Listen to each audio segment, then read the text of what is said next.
Fala galera, seja muito bem-vindo ao nosso canal, Felipe André. Hoje a gente vai estar fazendo um react aqui sobre a profecia, o último Papa acabou de se cumprir. É uma pergunta do canal A Chave Mestra. Eu sigo também ele. Eu sigo muita gente, para falar a verdade. Eu vejo muitos vídeos porque cada estudo te leva para um outro local, entendeu? Você não só absorve o que eu estou falando, meu filho. Você vai lá atrás dos fatos. E se eu tiver errado, tu vem me porreta nos comentários para ficar legal. É só isso.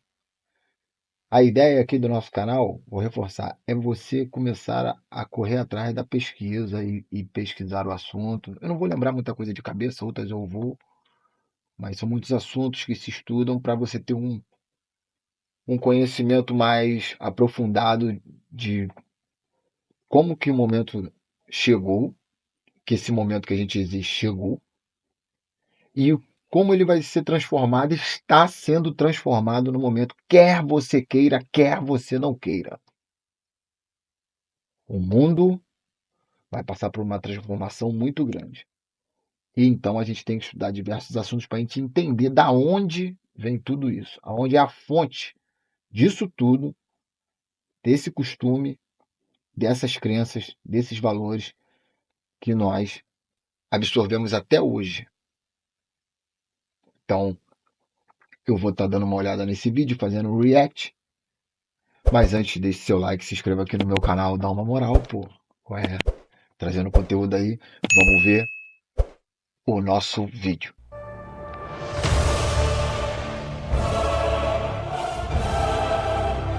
Que conta maluca é essa que eles estão fazendo pra chegar em 2027? O Papa tava lutando pela vida já tem uns meses aí, e como você já deve ter visto, ele veio a passar esses dias. Inclusive, já em fevereiro, o Vaticano tava ensaiando já o funeral dele, né? Já tava já avisando, né? Porque dá pra ver, ele, pô, mano, ele tava inchadão, pô.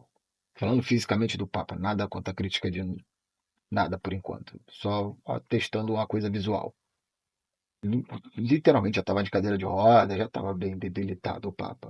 Independente da ideologia dele, ou crença que ele acredite, ou o valor que ele determine ser bom para a sociedade, eu tô falando só esteticamente.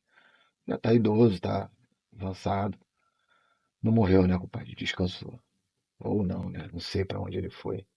Então, quer dizer, eles já estavam prevendo que isso ia acontecer. E eu tava pesquisando a respeito, e uma coisa que me chamou a atenção foi essa profecia apocalíptica do Vaticano, de 900 anos atrás, ressurgindo em meio à doença do Papa Francisco. E O Daniel Mastral falou bem sobre esse assunto também aí na internet. O Daniel também já se foi. E esse cara da chave mestra, galera, ele tem uma cronologia sobre o tempo que um russo fez e ele vai debater, eu creio que isso agora no vídeo. Eu tô vendo o vídeo com vocês, entendeu? Eu tô tendo a experiência aqui de eu ver com vocês. Vamos lá. como nesse canal eu gosto bastante de abordar a história, a cronologia do tempo e como isso tudo tá errado, e essa profecia aqui mostrou um cálculo pro fim do mundo sendo em 2027. E é exatamente como eles chegaram nesse cálculo aí que a gente vai abordar no vídeo de hoje. Falando um pouco.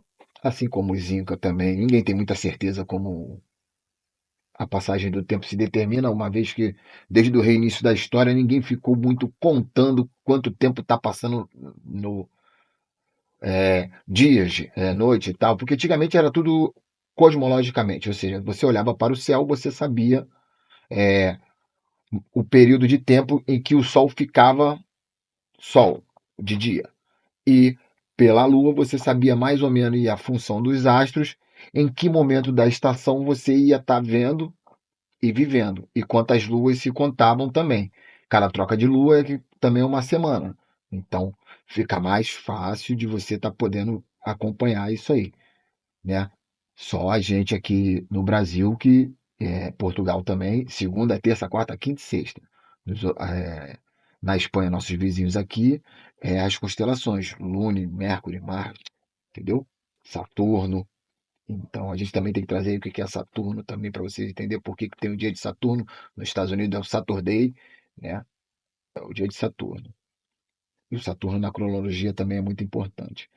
Então não se tinha como medir um dia, 2 dias, 3 dias, 4 dias. Por quantos dias a gente já está aqui? Sei lá, já perdi a conta. A gente já não sabe, já está há muito tempo aqui, a gente perde a conta.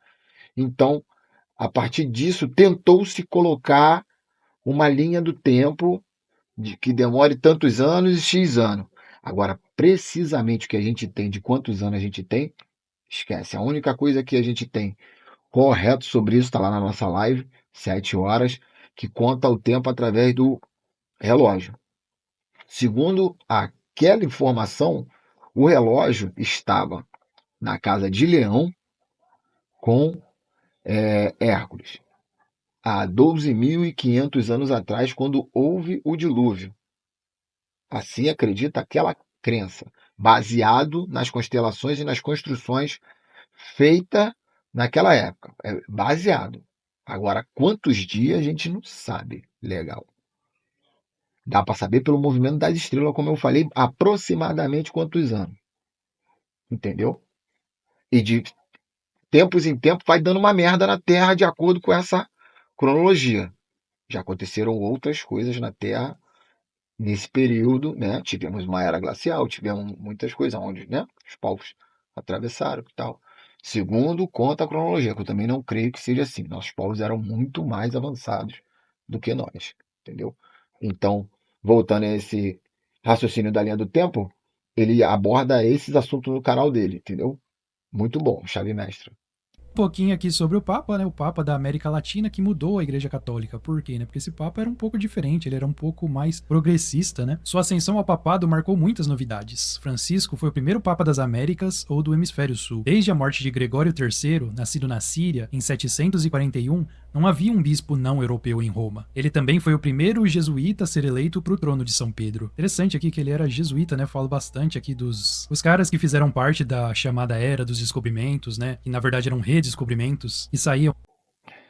É, ele também, se você parar para analisar, os jesuítas foram aqueles que começaram a pregar a palavra, ou seja, os primeiros a fazer uma alienação ideológica para os índios e outras culturas eram os jesuítas. Os jesuítas eram tão sinistros que eles chegavam no local, ficavam ali com aquela população, em paz, tentando não fazer nada de errado, e ali eles iam vendo o que, que era cada coisa. Foneticamente, ele fazia um alfabeto, ensinava esse alfabeto depois que ele descobria a fonética, passava para os índios, dali ele começava a explicar a Bíblia. Os jesuítas eram sinistros, vocês não têm noção de como eles eram bons nesse negócio de ideologizar um, um povo redescoberto, porque, como você ouviu ele falar, a gente já sabia que tinha um continente aqui depois lá, né, do, do muro de Hércules, das colunas de Hércules, né? Aí para catequizar o povo pagão, segundo eles mesmos, e também são os caras que dominam o mundo, né, juntamente com os comerciantes aí, eles têm uma rixa, né, e até tratei disso num dos vídeos aí, vou deixar aqui na descrição se você não assistiu ainda. Lógico que não dá para generalizar, nem todos eles eram ruins, mas a elite, os caras que controlam, os que estão no clubinho aí dos controladores do mundo, esses daí que a gente tem que tomar cuidado, né. Então, os jesuítas eram historicamente vistos com suspeita por Roma. Interessante. Seu antecessor, Bento XVI, foi o primeiro papa a se aposentar voluntariamente em quase 600 anos, e por quase uma década os jardins do Vaticano receberam 2 papas. Então, como você já deve saber, esse papa é argentino, e ele já estava na casa dos 70 anos quando virou papa em 2013, e o que pegou desse papa é que ele era um tanto progressista, como eu comentei anteriormente, ele era um pouco mais liberal em alguns assuntos aí, né? Eu acredito que esse papa pertencia à parte mais disruptiva aí dos controladores. Isso por conta das agendas que ele defendia, e essas agendas não serem um tanto conservadoras, assim como a própria Igreja de Roma é. Bom, Se você não está entendendo muito bem o que ele está querendo dizer aí, é o seguinte: existe uma elite religiosa e existe uma elite comerciante no planeta, né? Sempre a tomada foi por isso, pelo poder. Vou te dar Se você não viu Game of Thrones, você tem que ver o Game of Thrones, porque você vai ver que na cronologia lá de Game of Thrones, existe vários reinos e existe uma galera separada disso aí tudinho, que é onde a mina pega o exército dela, o exército mais brabo, os caras tudo de preto. Eu não vou lembrar o nome agora, mas tu vai lá e vê a série. Tem uma faixa que é essa menina, da tal herdeira do trono de ferro, ela vai encontrar uma galera que são os comerciantes. E lá no reino dos comerciantes, o bagulho é um paraíso. Tipo, ninguém ataca eles, quase ninguém sabe aonde é o local que eles vivem. Eles são muito ricos, milionários, podres de rico. E no enredo da história, o cara acaba querendo comprar um dragão lá e tal. E a mina oferece isso pelo exército, então ela vai dar um dragão e pega o exército. Quando ela recebe o exército começa a responder ela e só pode responder ela, porque os caras são obedientes a quem eles são uns escravos guerreiros. Tudo que aquela mina falar, os caras vão obedecer, entendeu? Se ela mandar atacar, vai atacar. E eles são os melhores guerreiros ali de todo o mundo, vamos botar assim. Eles eram castrados e tal, entendeu? Eu esqueci o nome deles agora, tá interessante. Então você acaba vendo que reproduz isso na sociedade. Tem uma elite, essa elite está fora completamente desse sistema, ele entende esse sistema, mas eles estão fora completamente disso aí.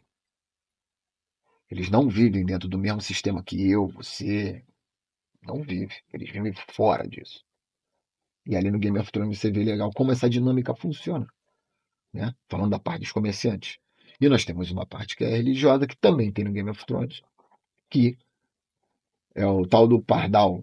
Então você acaba trazendo essa analogia, pô, o superior Pardal é tipo, vamos botar o Papa. E ele tá fora daquela toda a crença da sociedade ali, e ele começa a exercer o poder de cima para baixo dentro daquela linha doutrinária religiosa, entendeu?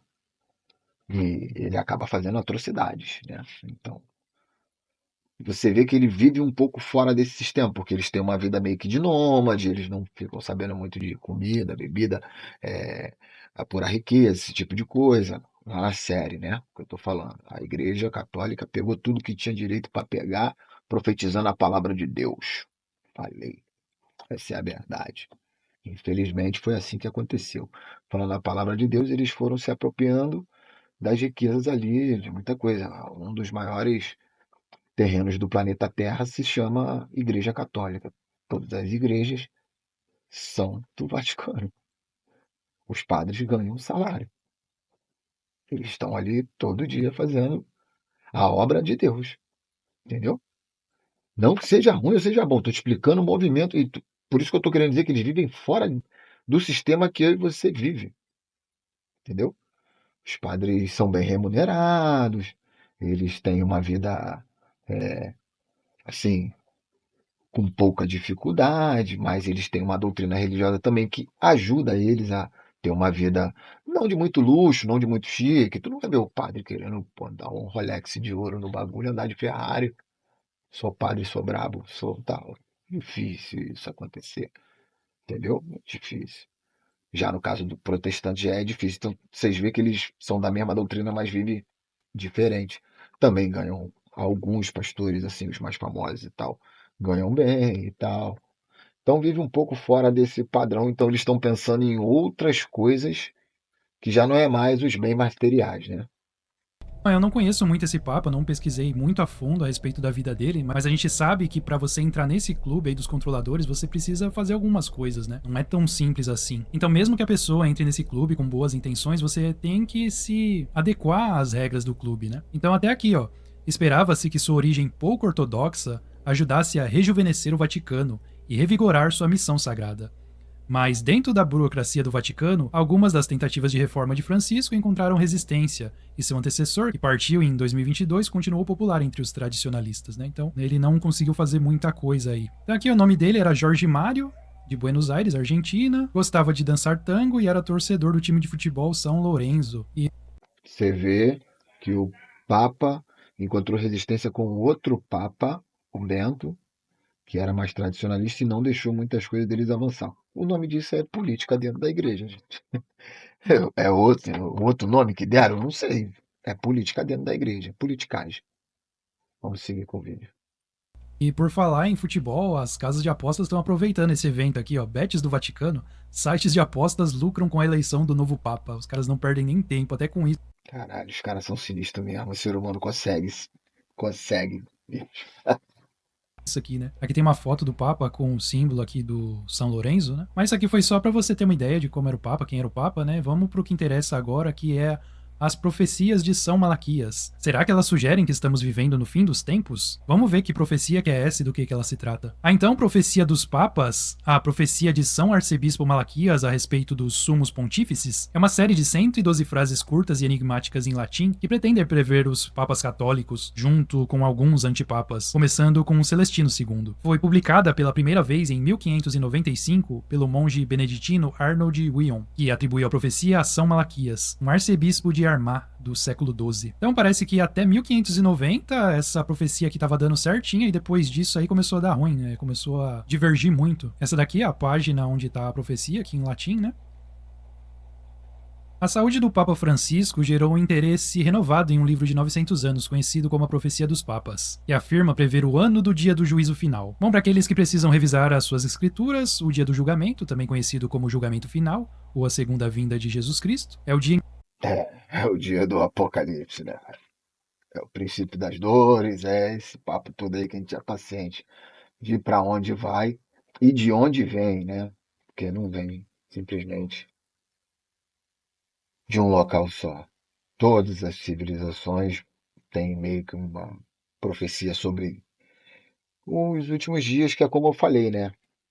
No caso lá da live, você vê que é o reinício da história. O planeta sempre acontece esses problemas. Lá na live lá de 8 horas que a gente tem, veja aqui no YouTube, tá disponível.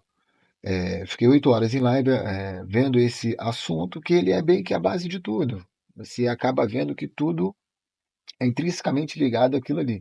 Então já está chegando mais ou menos numa parte tipo assim, ó, vai dar uma merdinha aí no planeta aí, entendeu? que Jesus retorna à Terra para julgar a humanidade e destruir a Terra e o céu. Não sei se eu concordo muito bem com isso aqui, mas vamos continuar. Essencialmente, o dia em que descobriremos Não julgou ninguém, né, compadre? Quando estava aqui, segundo a própria Bíblia, não julgou ninguém. Chegou somente para pregar a palavra e se foi, venceu a morte. Foi isso, entendeu? Quando tentaram julgar os outros, atire a primeira pedra quem não falhou aí, ó. Manda aí. Todo mundo largou a pedra, né? Todo mundo sabe. Então, será que ele vai vir para julgar mesmo a tropa toda e fazer do jeito que estão falando aí que ele vai fazer? Ou será que estão usando isso para dizer que outra pessoa está vindo para fazer isso? quem será salvo e quem será condenado. De acordo com o livro do século XII, atribuído ao bispo São Malaquias, a data vai acontecer em 2027. Bom, essa profecia ela foi localizada nos arquivos secretos do Vaticano e descoberta em 1590, né? Descoberta, entre aspas. E aí, Acho difícil isso ter acontecido, porque lá no Vaticano quase não vaza nada, né, compadre? Já viu algum vazamento no negócio de Vaticano? Tem hacker pra caralho no planeta aí, os caras botou tudo no livro e tá tudo guardado, a sete chave, ninguém vai lá, nada. Por que o Vaticano não bota o acervo que eles têm todo da história? Governaram ao lado de reis, imperadores, eles estão na história. Então eles têm um dos maiores arquivos de escrita do mundo. Tudo era confidenciado ao Papa, passado para o Papa, de como funcionava tal reino, o rei, tudo era informado ao Papa. Os padres e os bispos, tudo era conversado diretamente com o Papa de como as coisas estavam indo, entendeu? Às vezes o Papa mesmo tinha que ir no país falar com o rei ou o imperador, né? Então, para você ver que eles não vão abrir um troço desse para ver. É muita informação. E eles não botam nada. Poderia botar.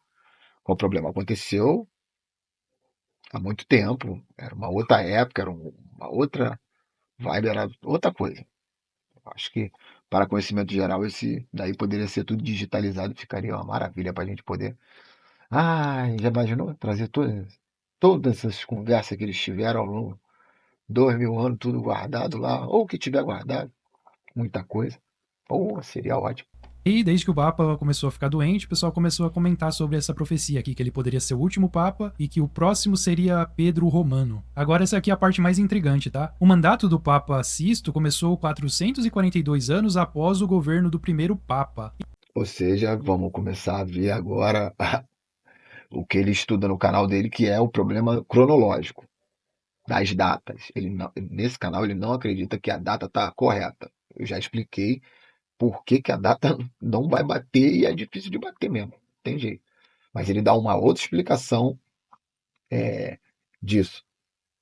E quem que foi o primeiro Papa? O primeiro Papa foi São Pedro, ou Pedro, né? Nascido em 1 depois de Cristo, né? Essa datação aqui a gente já sabe que furada. Falecido aí em 64, 68 depois de Cristo. Conhecido como Pedro o Apóstolo, Simão Pedro, Simeão, Simão ou Cefas. Ele foi um dos 12 apóstolos de Jesus e um dos primeiros líderes da igreja cristã primitiva. Agora essa parte aqui é interessante, ó. Estima-se que a liderança de Pedro sobre os primeiros crentes tenha durado de 30 ou 33 depois de Cristo até sua morte. Essas datas sugerem que ele poderia ter sido o Papa com o reinado mais longo, de 31 a 38 anos. No entanto, isso nunca foi verificado. Então, voltando aqui, o mandato do Papa Sisto começou 442 anos após o governo do primeiro Papa, e a passagem sugere que ele está no meio da linhagem papal, indicando assim que o fim do mundo viria 442 anos depois, em 2027. E conta maluca é essa que eles estão fazendo para chegar em 2027? Porque se os caras estão falando aqui que o mandato começou 442 anos após o primeiro Papa, e no caso seria 30 ou até 33 depois de Cristo, né? E a passagem sugere que ele tá na metade, então 442 é metade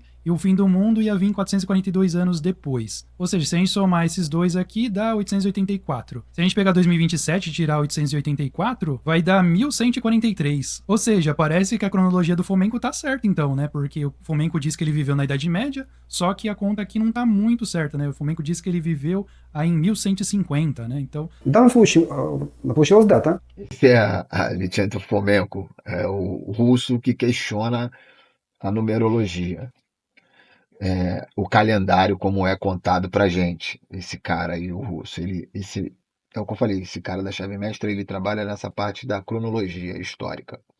Ele vê que está errado. Eu expliquei por que está errado.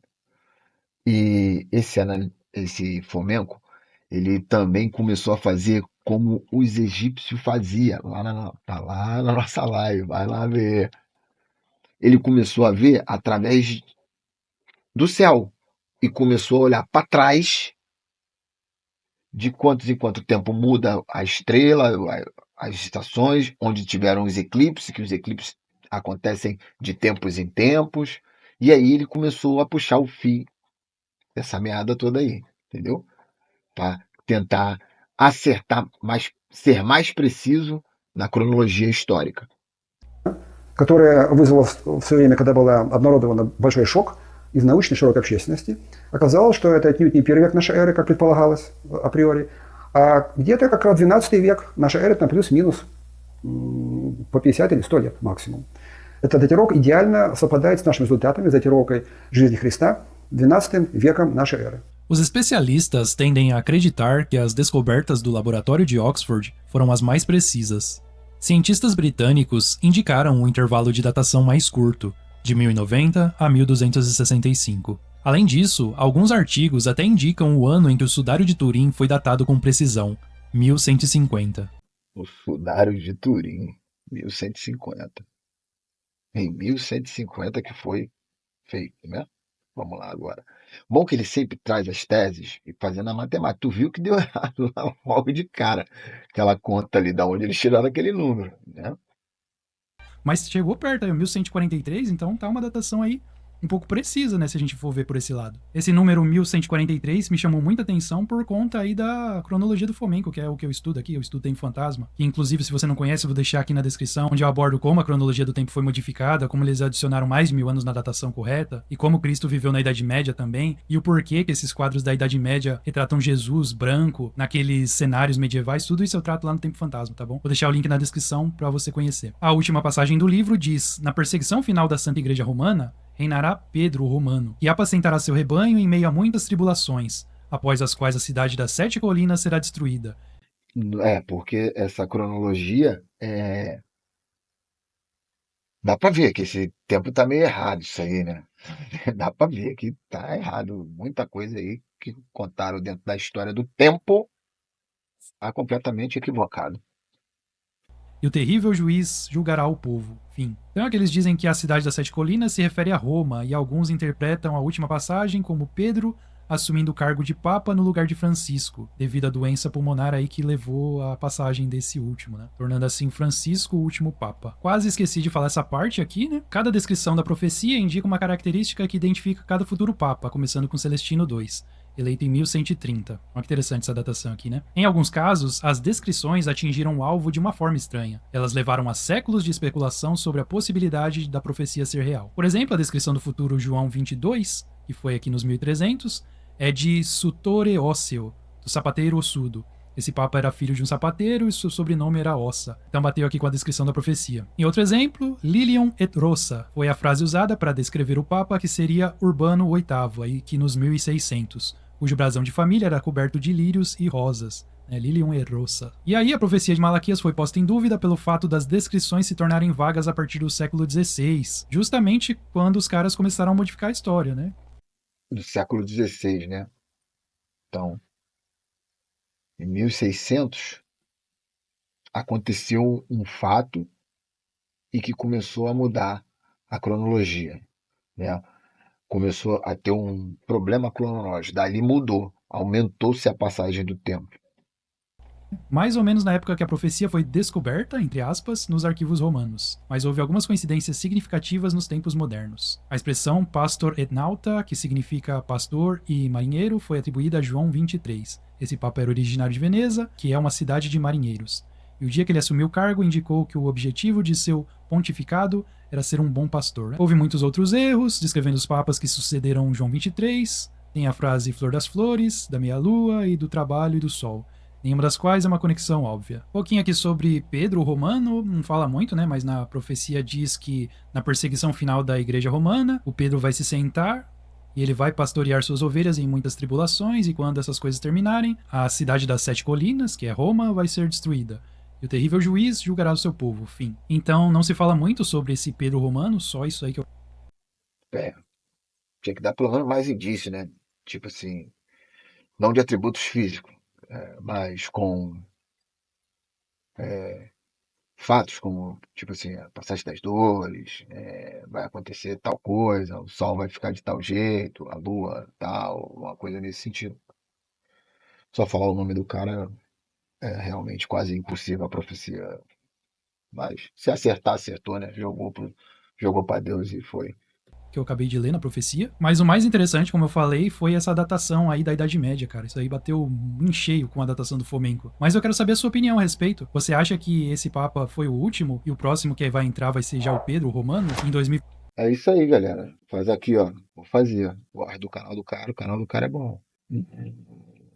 Já sou inscrito, deixa o like e volta aqui. Valeu, cadê? E esse é o vídeo de hoje. Entra lá no canal A Chave Mestra, é muito bom. Eu gosto muito do canal dele, que é legal. E se inscreva aqui também no meu canal, deixe seu like, compartilha. Valeu!